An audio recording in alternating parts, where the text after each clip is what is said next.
우리가 하나님 앞에서 인생을 좀 더 깊이 성찰해 보면 천지를 창조하신 하나님이, 전능하신 하나님이 나를 부르시고 나에게 사명을 주신 것은 내 인생에서 위대한 사건이라 아니할 수 없습니다. 과거 박정희 정권 시절 제가 아는 한 고위 공직자가 있었습니다. 이 사소한 실수로 오해를 받아가지고 공직에서 해임이 되었습니다. 당시 정권 실세였던 비서실장이 이렇게 말한 것입니다.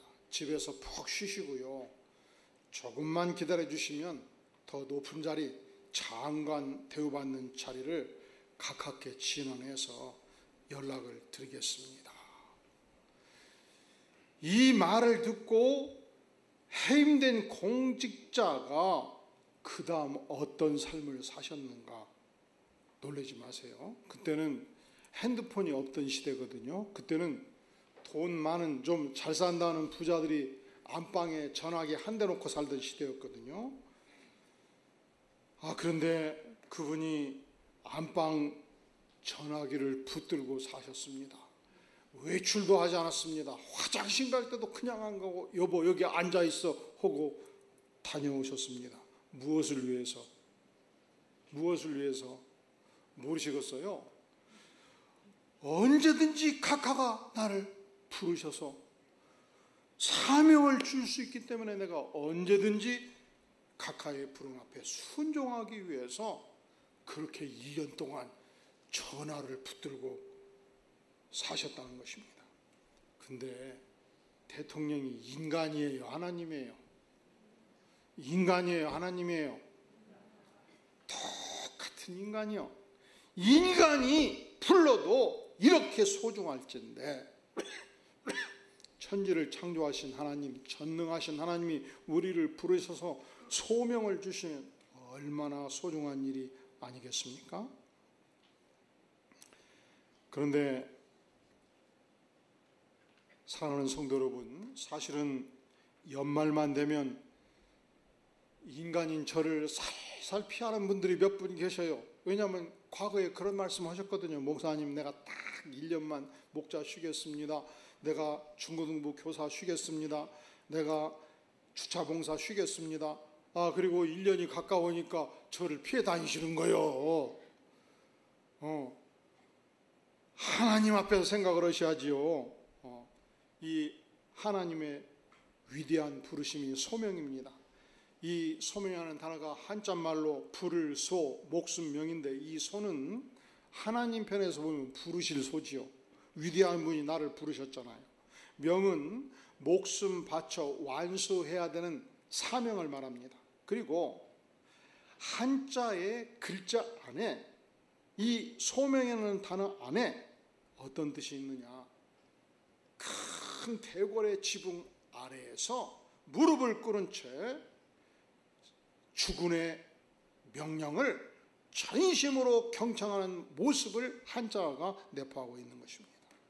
그러니까 주군 앞에 무릎 꿇고 무엇이든지 하명만 하시옵소서, 목숨 걸고 명하신 사명을 완수하겠나이다, 이 개념이 담겨 있는 것입니다. 자세가 다르죠. 이글거리는 눈동자로 두 주먹을 풀고 쥐고 당장 달려나가 임무를 수행할 태세로 주군이시여 하명만 하여 주시옵소서, 이것이 중국에서 이 한자말을 만들어낸 배경이 되는 것입니다. 그런데 오늘 본문에 보면 모세시대 하나님께서 이스라엘 백성들을 애굽의 노예 상태에서 해방시키시기로 작정하셨습니다. 그리고 이 위대한 임무를 수행할 자로 하나님이 한 사람 모세를 선택하셨고 모세를 부르셨고 모세에게 사명을 주신 것입니다. 모세가 이 사명에 순종할 때 그는 지난 40년 동안 미디안 땅에서 양을 젓던 자신의 터전을 떠나야만 합니다. 온갖 산전수전의 고난의 길을 겪어야 합니다. 파란만장한 미래가 펼쳐질 것입니다. 그런데 하나님이 부르셨을 때 모세가 택한 일정한 반응이 있습니다. 어떤 반응이었습니까? 3장 11절 같이 읽어볼까요? 시작. 모세가 하나님께 아뢰되 내가 누구이기에 바로에게 가며 이스라엘 자손을 애굽에서 인도하여 내리까? 내가 누구이기에? 나는 평범한 인간에 불과한데 어떻게 바로 황제에게 가며 어떻게 이스라엘 백성들을 이 노예 상태에서 애굽으로부터 구출하는 인도자의 역할을 내가 할 수 있겠나이까? 하겠다는 거예요? 못 하겠다는 거예요? 못 하겠다는 것이죠. 4장 1절 같이 봉독합니다. 시작.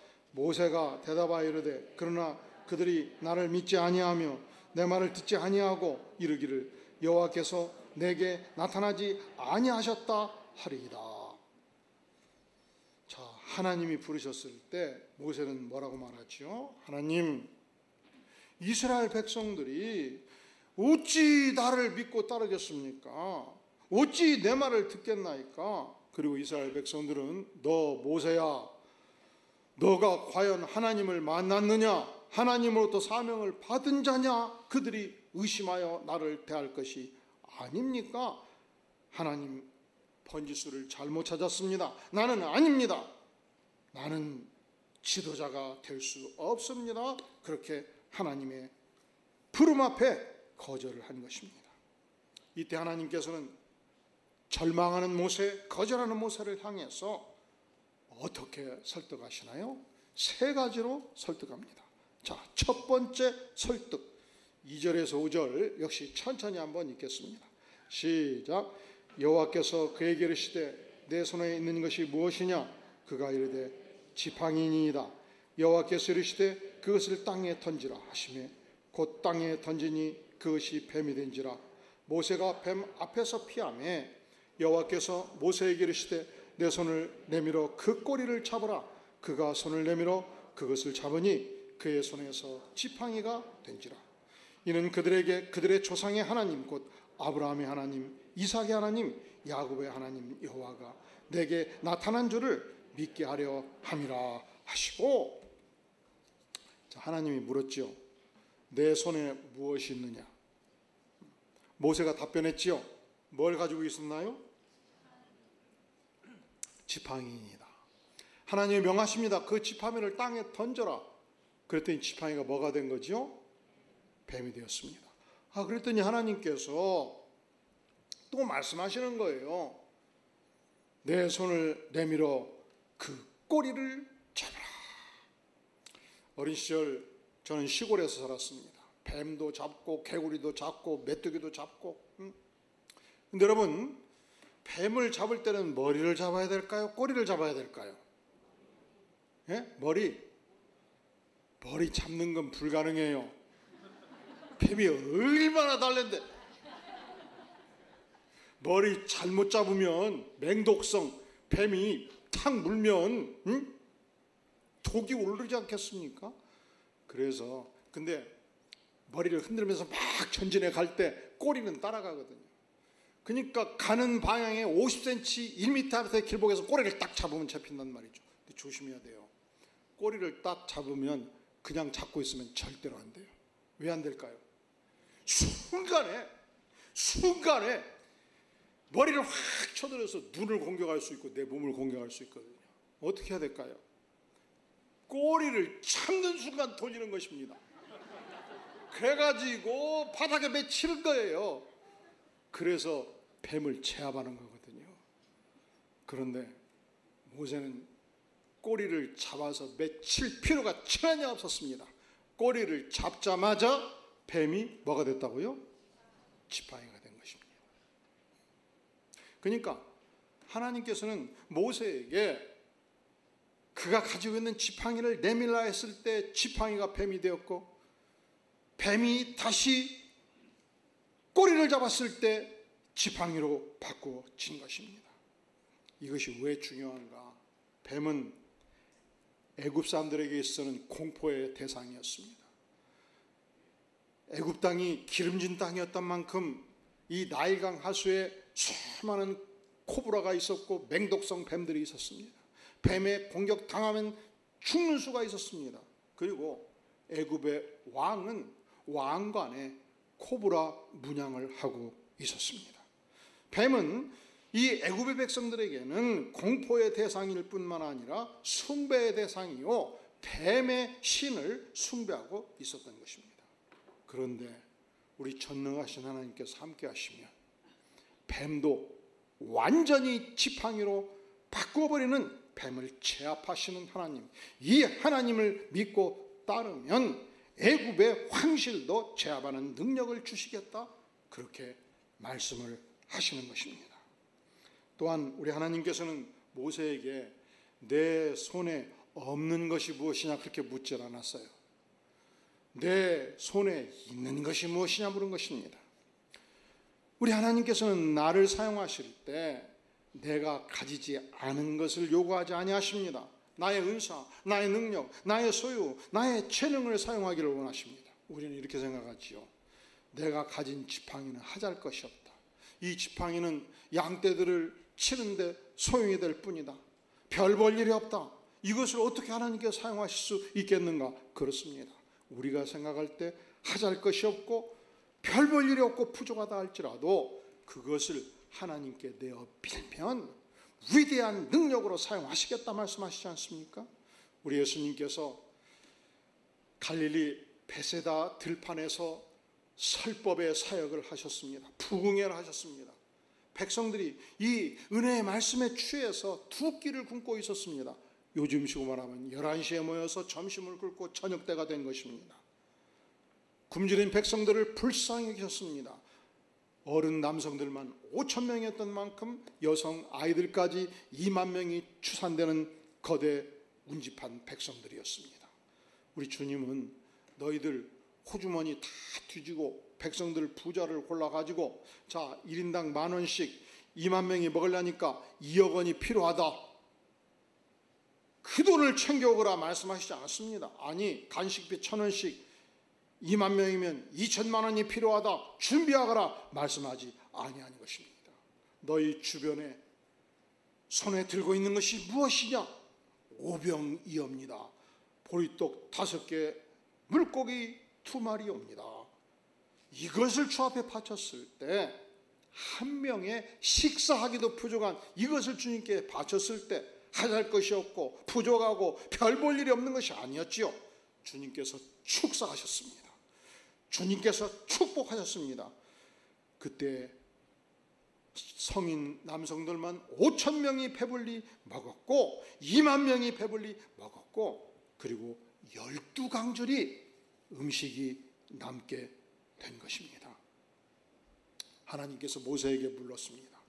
내 손에 없는 것이 무엇이냐 아니고 내 손에 있는 것이 무엇이냐? 지팡이니이다.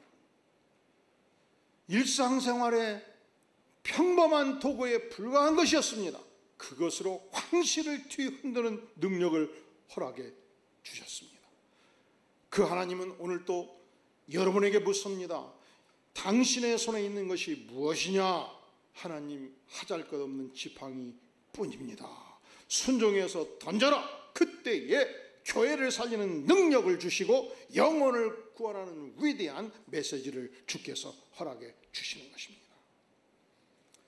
모세가 드디어 하나님의 부름 앞에 순종했을 때 어떤 태도를 보이는가? 4장 20절 시작. 모세가 그의 아내와 아들들을 나귀에 태우고 애굽으로 돌아가는데 모세가 하나님의 지팡이를 손에 잡았더라. 따라해 볼래요? 모세가 하나님의 지팡이를 손에 잡았더라.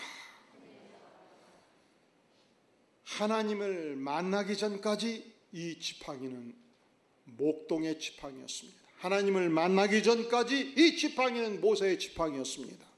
하나님을 만나고 나서 모세가 나의 지팡이가 아니요 목동의 지팡이가 아니요 하나님의 지팡이를, 무엇의 지팡이? 누구의 지팡이?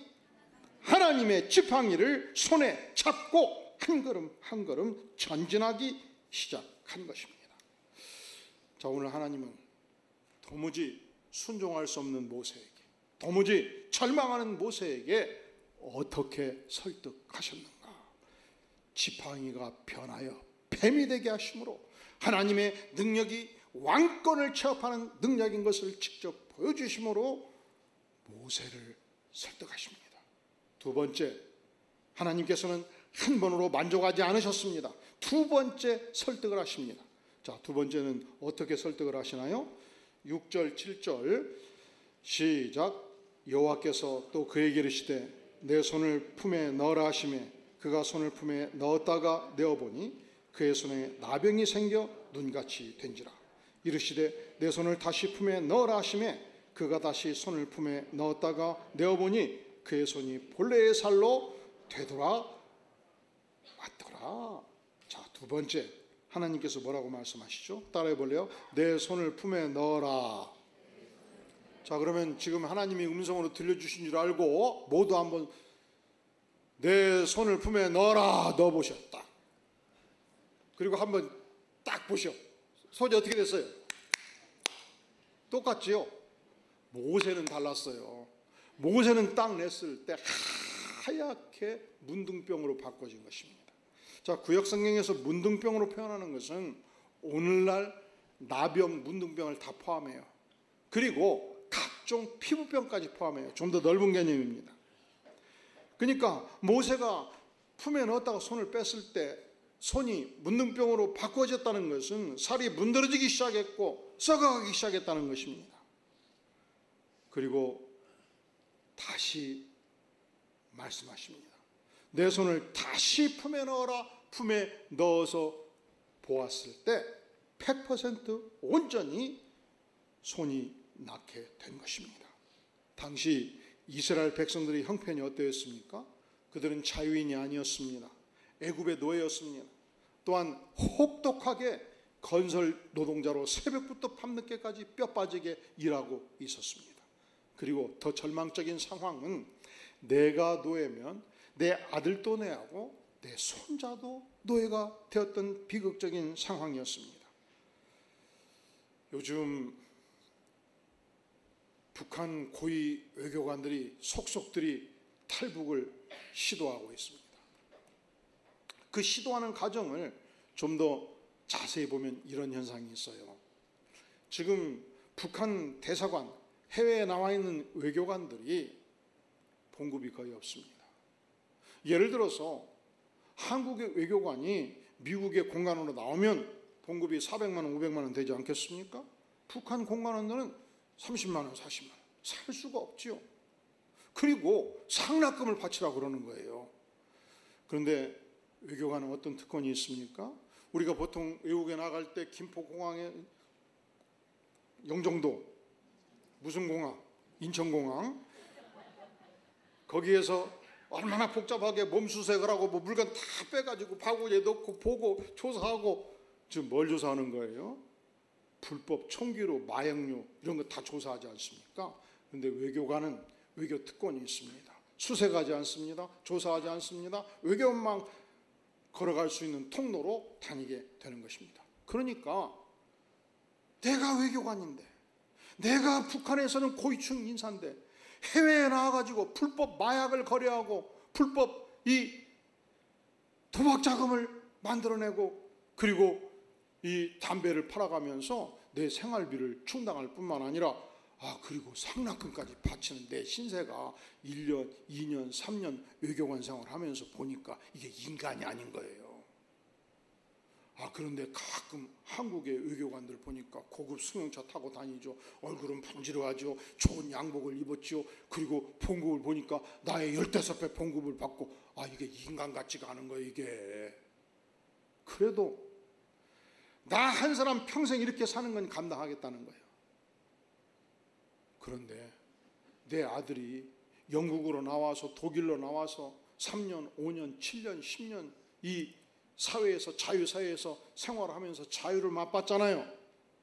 그리고 이 국방위원장이 그 존경하는 국방위원장이라고 말하는 그 자식이 얼마나 엉망진창인 걸 이제 알게 되잖아요. 내 아들, 딸을 다시 노예 생활을 시킨다고 생각하니까 이게 미쳐버리는 거예요. 근데 문제는 국방위원장이 한수위라 아들 두르고 딸이 하나인데 중학생 아들은 딱 평양에 붙잡고 있어. 그러니까 탈북할 수가 없잖아요. 그런데 2년 3년 기다리면서 한 번씩 아버지 곁으로 보내줄 때가 있어요. 보름씩 방학 때. 그때를 기원해 가지고 계획을 세웁니다. 그런데 공간에서는 대화할 수가 없네요. 어디에 노고기가 있는지를 모르니까. 그래서 아침 저녁으로 산책을 합니다. 산책을 하면서 마누라한테 부탁합니다. 여보, 디데이가 5일 후야. 그날은 새벽이건 밤이면 언제든지 출발을 준비해. 그래가지고 드디어 그날 되었을 때 새벽 1시에 짐을 꾸려가지고 손살같이 CCTV를 피해가면서 공간을 나와서 전속력으로 달려가면서 택시를 잡아가지고 한국 대사관을 향해서 미국 대사관에 달려갈 때에 그 5분, 8분, 10분이 1년같이 느껴지고 뒤를 보면서 누가 나를 쫓는 사람이 없는가 보고, 그리고 마지막 인천공항 내려서 그 넓은 다리를 국정원 직원과 함께 갈 때 살았다 한단 말이죠. 이것이 이스라엘 백성들이 겪는 고통이었습니다.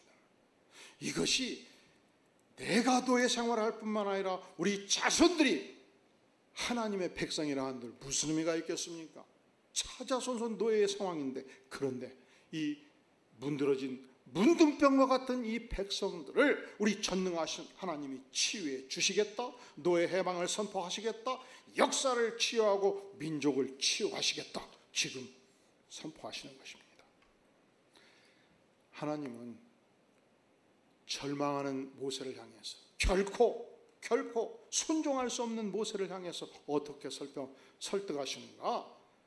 지팡이를 뱅에 대게 하심으로 하나님이 전능하심을 설득하시고, 하나님이 왕권을 지배하시는 하나님이신 것을 설득하시고, 전능자 하나님이 동행하시겠다 설득하십니다. 하나님은 절망하는 모세를 어떻게 설득하시는가? 문둥병을 100% 치유해 주심으로 문둥병 인생을 살아가는 노예 이스라엘 백성들을 치유해 주시겠다 선포하십니다. 두 가지 설득으로 우리 주님께서 만족하지 아니하십니다. 마지막 한 가지 더 설득하십니다. 어떻게 설득하십니까? 9절 말씀 시작. 그들이 이 두 이적을 믿지 아니하며 내 말을 듣지 아니하거든 너는 나일 강물을 조금 떠다가 땅에 부으라. 내가 떠온 나일 강물이 땅에서 피가 되리라. 이 애굽에서는 나일강 하류가 엄청나게 넓은 평야지대입니다. 그러니까 나일강 물은 이 거대한 평야지대를 적시는 생명의 젖줄이었습니다. 곡창지대를 만드는 생명의 젖줄이었습니다.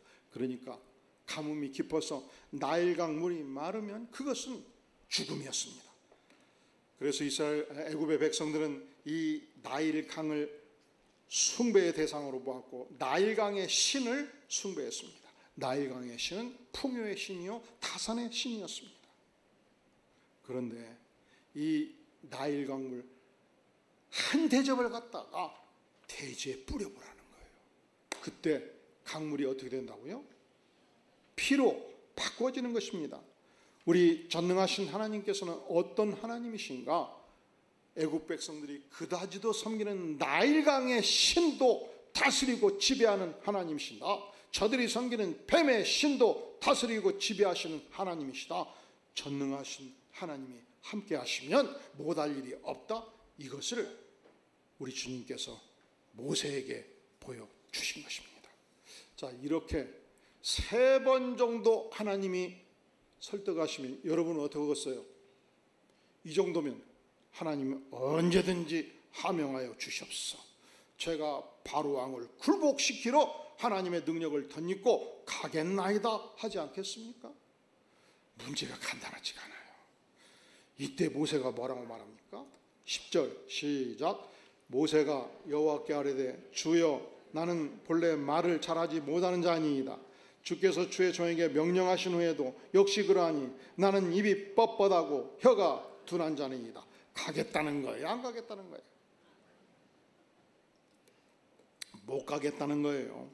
왜 못 가겠다는 거예요? 나는 입이 어떻다고요? 뻣뻣하고 혀가 둔한 자라 그렇게 말하고 있지 않습니까? 모세가 원래 말에 둔한 자가 아니에요. 사도행전 7장 22절에 보면 모세가 애굽 사람의 학수를 다 배워 그 말과 행사가 능하더라. 모세는 정치, 경제, 사회, 문화, 과학 모든 분야의 최고의 학문을 익히고 있었습니다. 여러분, 이 애굽의 학문을 쉽게 보면 안 돼요. 우리가 오늘날 배우는 고등학교 2학년, 3학년, 대학교 수학과에서 배우는 그 복잡한 수식들을 애굽인들은 알고 있었습니다. 그래서 지구와 달과의 관계, 개기일식 다 그들은 이미 수학적으로 계산하고 있었습니다. 애굽 사람의 모든 학문을, 수사학을, 법학을 능히 통달하고 있었습니다. 그는 학식이 있었고 말과 행사에 능한 자였습니다. 그런데 하나님 앞에서 뭐라고 말하죠? 그런데 나는 입이 뻣뻣하고 혀가 둔한 자이오니 하나님 나는 못 갑니다. 그렇게 말하지 않습니까? 혹시 우리 성도들 중에서도 하나님이 그래 이제는 너도 하나님의 나라를 위해서 찬양 봉사하거라, 성가대에서 봉사하거라, 그리고 찬양단으로 봉사하거라, 초등부 교사로 봉사하거라, 목자로 봉사하거라 하실 때에 하나님 번지수 잘못 찾았습니다. 이렇게 말하는 분 안 계시나요? 하나님 나는 입이 뻣뻣하고 혀가 둔합니다 하는 분 안 계시나요? 그런데 우리 하나님은 대단하셔요. 여기까지도 참으셔요. 그리고 마지막에 모세가 최후로 하나님께 통보해요. 점을 딱 찍어요. 13절 시작. 모세가 이르시되 오 주여 보낼 만한 자를 보내소서. 이게 무슨 말이에요? 절대로 더 이상 나한테 말하지 말라는 거예요. 이제는 이 정도 하나님이 얘기했으면 더 이상 나한테 찾지 마시고 다른 데 가서 보낼 만한 자를 찾으시옵소서. 이렇게 하나님을 향해서 선포를 하는 것입니다. 우리가 참으로 감사한 것은 이렇게 고집을 피워도 우리 하나님께서 모세를 포기하지 아니하신 하나님, 내가 이렇게 연약하고 부족하고 거절을 해도 하나님은 결코 나를 포기하지 아니하시는 전능하신 하나님인 것을 믿습니까? 그래서 우리의 삶 속에서 하나님이 너는 이렇게 찬양하거라, 너는 이렇게 교사로 봉사하거라, 너는 이렇게 목자하거라 하실 때 아니요 하고 마지막으로 오 주여 보낼 만한 자를 보내소서 해도 되겠구나. 오늘 말씀에서 보니까 이렇게 생각하시면 아니 돼요. 왜 아니 되냐? 그렇게 최후의 통첩을 하니까 14절 여호와께서 모세를 향하여 어떻게 하셨다고요? 도와셨잖아요. 언제든지 하나님의 기쁨, 하나님의 만족, 하나님의 영광을 나타내는 복된 백성 되시기를 주의 이름으로 축원합니다. 그리고 우리 성도들 중에서 하나님이 그렇게 부르실 때 하나님 나는 교사 안 할래요, 난 목자 안 할래요, 나는 찬양단 안 할래요 하시는 분들 중에서 나중에 보면 성도들과 대화할 때 3시간 4시간 수다를 떠시는데 모인 사람들 5명 10명 배꼽 주게 만들고 그렇게 말씀을 잘하셔요. 그 수다 떠는 입술로 하나님께 쓰임받는 백성 되시기를 주의 이름으로 축원합니다. 그런 분일수록 노래방 가면 3시간 4시간 그냥 막 마이크를 잡고서 그냥 늘어지게 세상 노래를 불러요. 그 시간 전략에서 찬양하시고 하나님의 영광을 나타내는 성가대 찬양된 되시기를 주의 이름으로 축원합니다. 할렐루야. 다음 주에 2배 되기를 바라요. 이곳에 3배로 쓰시기를 바라요. 하나님은 지금도 눈을 크게 뜨시고 하나님께서 쓰실 사람을 찾습니다. 그런데 하나님은 하나님의 나라를 위해서 봉사하는 영혼들을 찾으실 때 세상과 다른 점이 있어요. 세상의 구인 광고와 다른 점이 있어요. 하나님은 우리는 유능한 인재만 쓰시겠다 하신 적이 없어요. 우리는 소프라노, 엘토 그냥 진짜 준비된 사람만 쓰시겠다 하신 적이 없어요. 우리는 완전히 준비돼서 100% 전공자만 쓰시겠다 말씀하신 적이 없어요. 하나님의 나라는 내가 가진 그대로 그 모습 쓰시는 거예요. 그러니까 찬양만이 부를 때 뭐 조금씩 누가 좀 삐져도 따라해 볼래요? 전적으로 크게 전적으로 하나님의 은혜입니다. 그리고 우리는 기대하지 않아요. 여러분들이 진짜 좋은 노래 듣고 싶으면 예술의 전당 가서 20만 원씩 주고 들으시면 돼. 핸드폰 올려면 전 세계의 노래가 다 나와요. 우리가 하나님께 나아가는 것은 내가 부족하고 내가 연약하고 내가 준비가 부족하다 할지라도 하나님이 쓰신다니 나의 가진 것을 지팡이 하나를 하나님께 드려서 사용하실 때 하나님은 천상의 은혜로 내 인생을 복되게 하신다. 이것을 믿으시기를 바랍니다. 하나님은 우리 전능하신 하나님은 전능자 하나님을 천적으로 의지하는 인생을 찾습니다. 오병이어를 아낌없이 드리는 영혼을 찾습니다. 하나님은 삐까번쩍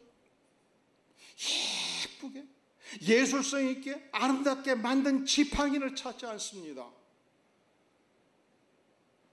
거리에서 내가 꺾은 나무라 할지라도 사람들이 볼 때 보잘것없는 지팡이라 할지라도 하나님은 내가 가진 지팡이를 사용하기를 원하십니다. 이것이 안디옥 교회가 가는 길이고 이것이 하나님의 나라를 구성하는 가장 중요한 요소입니다. 우리는 위대한 예수님을 찾지 않습니다. 우리는 하나님의 백성으로서 위대한 운명가를 찾는 것도 아닙니다. 우리는 모든 분야에서 세계의 탑클래스 인물을 찾지 않습니다. 하나님은 내가 가진 지팡이를 찾으셔요. 하나님은 내가 가진 은사, 내가 가진 재능, 세상이 무엇라고 평가하든 관계없이 그것을 가장 위대한 것으로 아시고 주께서 사용하십니다. 그때 하나님의 나라를 위해서 이 땅에서 가장 고귀하고 아름답고 보배롭게 우리의 영혼을 사용하십니다.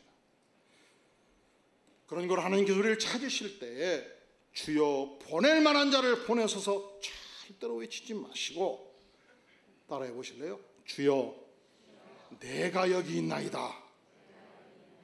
그렇게 고백하고 쓰임받는 복된 백성 되시기를 주의 이름으로 축원합니다. 기도하겠습니다.